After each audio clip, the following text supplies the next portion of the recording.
तुमच्या तळावरती या पोराला ठेवून घ्या, तुमच्या सानिध्यामध्ये राहील, चांगला होईल मामा, त्याला तुमच्या तळावरती ठेवून घ्या. मामांनी त्याला स्वतःपाशी ठेवला. मामांची तो काम करायचा मोठ्या निष्ठेनं, जमेन ते काम करायचा, पडेल ते काम मामांचं करायचा. मामांची मोठी निष्ठा होती, मामांवरती मोठी निष्ठा होती. मामांचं जे काही काम असेल ते निमूटपणे करायचा. आणि एक दिवस मामांच्या मनामध्ये काहीतरी आलं, म्हणले या मुलाचा जर उद्धार करायचा असेल ना, या मुलाला जर चांगलं बनवायचं असेल ना, तर याची 1 एकर जमीन पहिली सोडवली पाहिजे. मामांच्या मनामध्ये आलं, त्या मुलाचं कल्याण करायचं असेल तर याची 1 एकर जमीन पहिल्यांदा सोडवली पाहिजे. मामाने आईला बोलून घेतलं, मुलाच्या मुलगा आणि आई समोर घेतले. सावकाराचं किती कर्ज आहे विचारलं, आणि खिशातून मामांनी पैसे काढले आणि सावकाराच्या हातावरती ठेवले.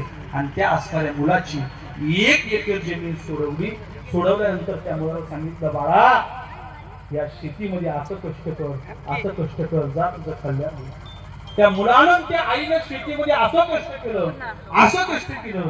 एकाची 2 एकर झाली, 2ची 3 झाली, 3ची 4 झाली, 4ची 5 झाली. असं करता करता ऊसाचं उत्पन्न घेतलं, मोठा झाला, गाडी बसायला आली. आता कामासाठी 2-4 नोकर ठेवले. आणि सहज बिदरी गावामध्ये एक दिवस बाळू मामांचा कळ पडला. बाळू मामांची पालखी आली. आईने सांगितलं, बाळा अरे बाळू मामांची पालखी आपल्या गावामध्ये आली, गुळाची ढेप, जा मामांच्या पालखीमध्ये नेऊन ये. पोरानं गडी सोबत घेतला आणि गाडीच्या हातावरती ती भेट दिली आणि बाळू मामांच्या तळावरती आला. बाळू मामांच्या तळावरती आल्यानंतर बाळू मामांपाशी गेला आणि बाळू मामांना सांगितलं, मामा पालखी करता गुळाची ढेप घेऊन आलो. आईनं सांगितलं होतं.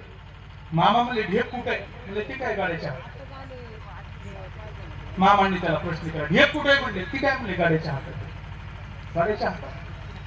बाळू मामांनी थोडं काहीतरी कानपून जाणवलं आणि त्याला उभं केलं. म्हणजे उठ, विसरला का म्हणलं पहिले दिवस? कामावर कष्ट करून तू तुझी आई खात होता. मला सांग, या गाड्याच्या हातावरून तू गुळाची ढेप आणली, मी पावायचं कुणाला? त्या ढेप आणलेल्या गाड्याला की त्या मालका? कुणाला पावायचं? रडायला आलं बरं त्या पोराला. श्रीमंतीची घमेड उतरून गेली गाड्या हो. आणि मामांचे पाय धरले.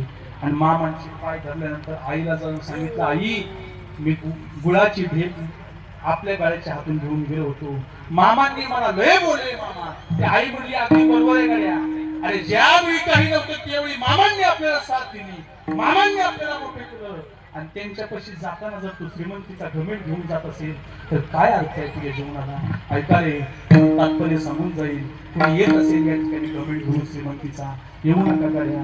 ऐका, यायचं असेल तर मोठ्या निष्ठेने, मोठ्या भक्तिभावाने मामांना शरण या. मामा तुमच्या जीवन